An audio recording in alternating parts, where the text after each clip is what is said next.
kepada Allah Subhanahu wa taala.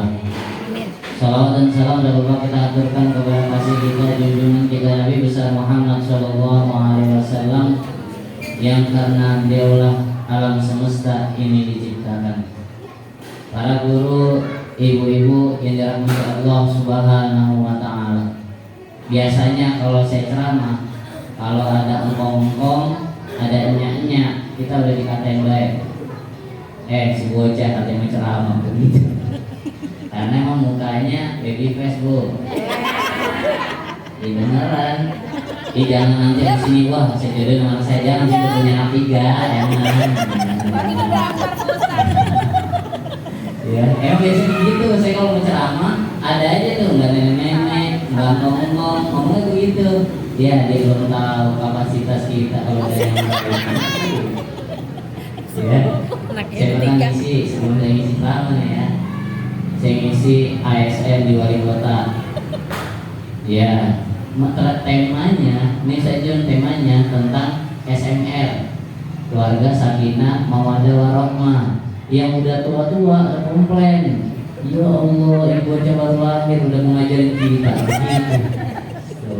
Dia nggak apa-apa kok. Kita mah gitu aja, jangan emosi, sabar. Nanti kita tembak dia, tapi tembaknya dengan bahasa yang tertata, yang rapi, sehingga ketika kita selesai dalam menyampaikan tausiahnya ternyata jadi geleng-geleng. Masya Allah, ini yang kita baca baru lahir, ini mah kiai yang akan jadi besar. Amin.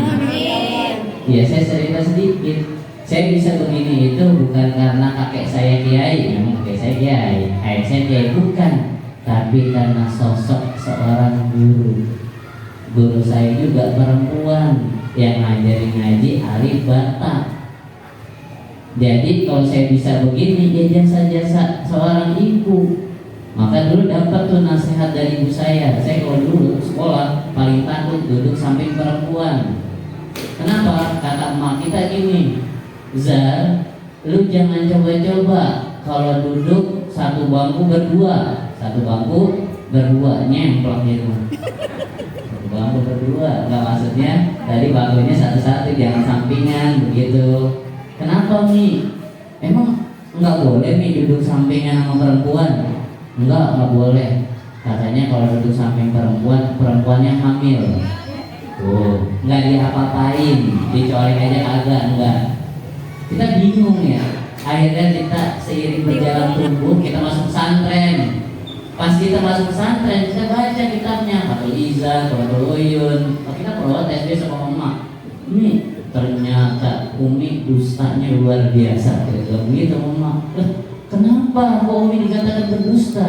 Kata Umi, kalau duduk sampingan sama perempuan, perempuannya hamil. Enggak begitu nih dalam kitabnya. Ya, pesantren, ya, ada lagu, baru belajar dikit aja, udah menyalain emaknya gitu. Ada di kitabnya itu begitu. Kata Umi apa? Bukan begitu, kamu salah memaknainya. Umi memberikan kamu suatu peringatan agar kamu menjaga kehormatan seorang wanita. Maka ada ulama kita yang bilang gini, maaf roman nisa illa karimun wa ma'ahanahunna illa laimun. Tidaklah seorang wanita itu akan mulia kecuali lelaki itu yang dapat memuliakannya, dan tidaklah seorang wanita itu akan hina kecuali lelaki itu yang akan menghinakannya. Makanya yang belum nikah nih jangan mau dikasih silver queen. Sebentar lagi 14 Februari ya saudara. Ya, Valentine jangan, dia mau mintanya akadnya pakai cincin. Nah, datang ke rumah dah, itu baru ya bagus. Dadah, kelamaan kita masuk ke topiknya aja ya. Karena tadi belum ada makan ini. Kita kembali ke dalam surat Al-Hasyr ayat 18. A'udzubillahi minasyaitonir rajim. Bismillahirrahmanirrahim. Ya ayyuhalladzina amanu taqullaha wal tanzur nafsum ma qaddamat lighad wattaqullaha innallaha khabirum bima ta'malun. Wahai orang-orang yang beriman, bertakwalah kamu kepada Allah Subhanahu wa ta'ala wa tanzur nafsu ma qaddamat lighad, dan hendaklah kalian memperhatikan apa yang harus diperhatikan, perbuatan yang telah dilakukan pada hari esok, maksudnya bagaimana suatu amalan-amalan itu yang akan kita bawa ke akhirat. Bertakwalah kepada Allah, sesungguhnya Allah khabir bima ta'malun, maha mengetahui apa yang kamu kerjakan. Maka kita bermuhasabah kepada diri kita masing-masing. Kemarin kita ngapain aja?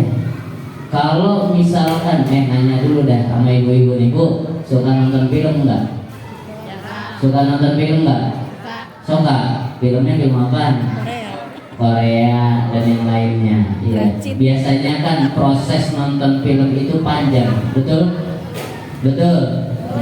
Begitu panjang, ada editingnya, ada sensornya, ada juga dubbingnya. Nah, kalau nggak sesuai dengan cerita skripnya, berarti akan diedit. Begitu juga kalau ada suatu hal-hal yang kurang pantas untuk diperlihatkan, maka harus disensor. Dan kalau suaranya kayak kaleng rombeng, ya, tahu kaleng rombeng ya Bu ya, berbak-berbuk, nggak lebih riwayat ya, gitu ya. Nah, itu biasanya bisa didubbing untuk menghiasi agar suara yang jelek tadi berubah jadi bagus. Begitu pula kalau kita diputarkan, kalau kita nonton film Korea sampai 21 episode aja sanggup, kira-kira itu kan sambil senyum-senyum ya, senyum-senyum, diri-diri senyum-senyum, diri-diri gitu. Nonton film Korea. Nah, kalau film kita dari kecil Allah putarkan di hadapan kita, bagaimana kira-kira? Nangis nggak kira-kira gitu? Pasti nangis, ya Allah, kenapa gua kecil begitu amat ya? Kenapa jalan kata emak gua begini? Kenapa gua terobos ya? Itu kalau Allah saksikan. Maka teringat pesannya Sayyidina Umar bin Khattab, hasibu anfusakum qabla an tuhasabu. Koreksilah dirimu sebelum Allah yang akan mengoreksi dirimu. Maka kita datang ke sini, kita koreksi diri, muhasabah, melihat sejauh mana ketaatan kita kepada Allah Subhanahu wa ta'ala.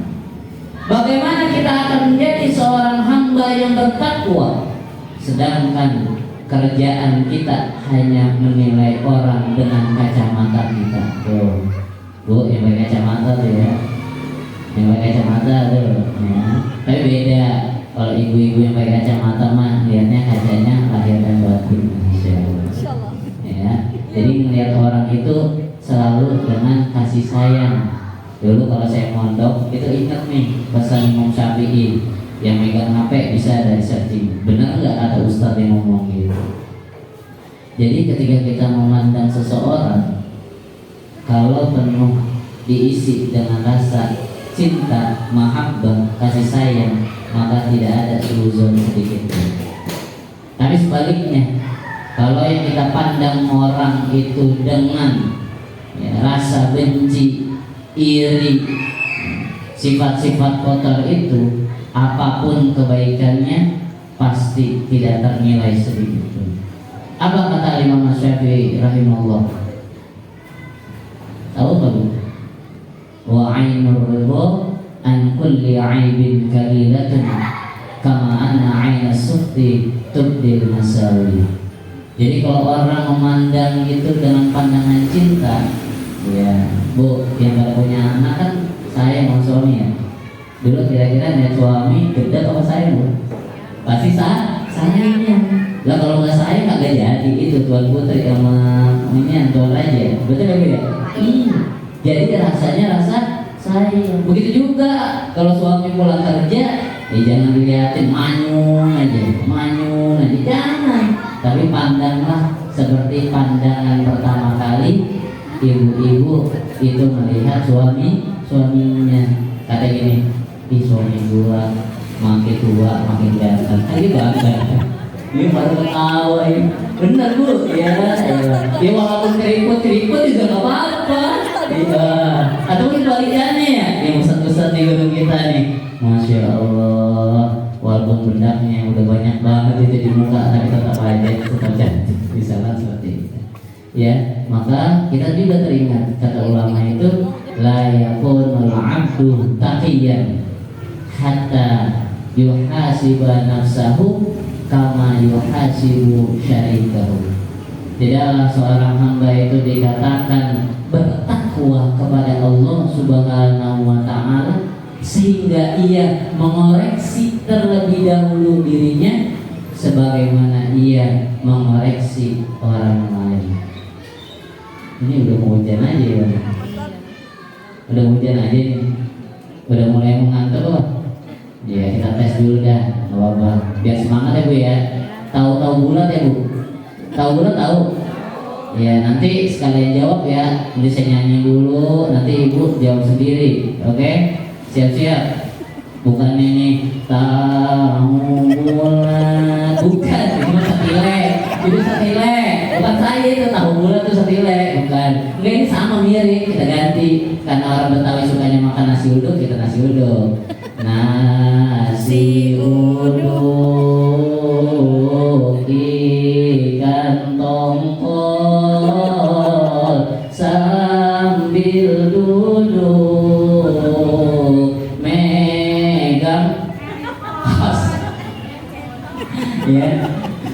ya Allah, megang apa Bu? Megang sempol. Bukan, kita nggak megang sempol, kita memegang botol. Bisa Bu ya? Coba bareng-bareng. Nasi uduk ikan tongkol sambil duduk main pistol. Nasi uduk, ayo Bu semuanya. Ikan sambil duduk makan sempol, ya makan pentol, ya makan jengkol, mau kayak itu masak jengkol ini, iya Betawi mau makannya jengkol. Itu untuk intermezzo Bu sebenarnya, daripada ngantuk kan cuaca udah dapat buat tidur ya kayak gitu. Begitu juga kalau kita ngomongin muhasabah, evaluasi, nah emak-emak juga harus peka sama guru ya Bu ya. Kalau anaknya di sekolah lain ya harus perhatian sama gurunya. Kalau dulu saya sekolah itu aja ngaji itu memang dibawain tentengan Bu ya, ke guru ngaji sama orang tua sambil nitipin anaknya ngaji, memberikan penghargaan terbesar untuk guru ngaji. Ada yang zaman sekarang bilang gini, lah kan Pak Ustadz, saya kan udah bayar, ngapain pakai dibawa-bawa tentengan untuk gurunya? Nah, ngajinya yang begini biasanya ngaji di pohon bambu. Kalau di dalam kitab Bustanul Arifin itu dijelaskan, man 'allama ibnahu au ibnatahu syai'an minal qur'ani liqfa'tahu likulli dirhamin a'tahu lil muallimi wasnu jabali uhudin. Kalau ibu-ibu mau praktek nih, nanti pahalanya seberat gunung Uhud. Barang siapa yang mengajarkan anak putranya ataupun anak putrinya sesuatu dari Al-Quran, ini kan MI ya guru ya, MI ya kan baca Al-Quran, semua mata pelajaran diajarin ya, kemudian diberikan sesuatu penghargaan kepada seorang guru, maka pahala bagi orang tua wali murid yang mau memberi penghargaan itu seperti beratnya gunung Uhud. Mau Bu? Mau Bu? Ya ngomong doang, abis ini tagih balik dulu nih. Ya abis ini ditagih nih ya. Jadi begitu. Kalau mau anak kita soleh, ya kita juga pandai untuk menghargai kita. Tidak selamanya kita hidup di dunia ini, karena dunia hanya sementara. Kalau ibu-ibu nggak percaya, coba dah lewat kuburan. Bu, lewat apa? Kuburan itu tiap hari teriak-teriak. Beda kalau mama teriaknya sambil mukulin panci, ketepang-tepang gitu, marah suaminya. Kalau ini enggak, kuburan tiap hari itu berteriak. Ya, bisiti kalimatin, dengan 6 kalimat yang dia akan tiap hari ucapin kepada penghuni dunia. Ya kita ini apa teriakannya? Apa ucapan kuburan itu? Ana baituz zulma. Hai manusia, saya adalah tempat yang paling gelap. Kalau di kuburan gelap apa terang? Terang atau gelap? Gelap. Ya. Bohong dah kalau ibu bilang, oh saya sayang banget sama suami saya, gampang suami mati, alhamdulillah. Apalagi yang di sini berdebat sama suami, jangan lu. Ya kan dulu jadinya sehidup semati. Iya. Biar ngerasain sama-sama ada di dalam kuburan, tapi kan beda jatahnya masing. Ya, tempat yang begitu gelap. Terus dia bilang juga, ana baitul ghurbah. Saya ini tempat pengasingan. Kayak dulu para penjajah kita, ulama-ulama kita, kayak apa coba? Untuk memerdekakan Republik Indonesia ini banyak yang diasingin. Bahkan Pak Karno pun diasingkan. Itu baru di dunia. Ya, kalau udah masuk kuburan udah berbeda. Kemudian ana baitul wahsyah. Saya itu tempatnya kegelisahan. Emang ibu-ibu kalau masuk kuburan gak gelisah? Gelisah gak? Gelisah. Orang rumah baru mati, lampu semalam aja udah ketakutan, udah kipasnya mati. Ya Allah, ya mati lampu ya, mati lampu ya Bu ya. Di sini mati lampu malam, bergerak banget kita. Ya punya anak 3, ngipasin sama bini 1, keenakan kalau 4 ya. Udah jadi tukang sate, udah jadi ustaz ini. Ya amal ibadah ya.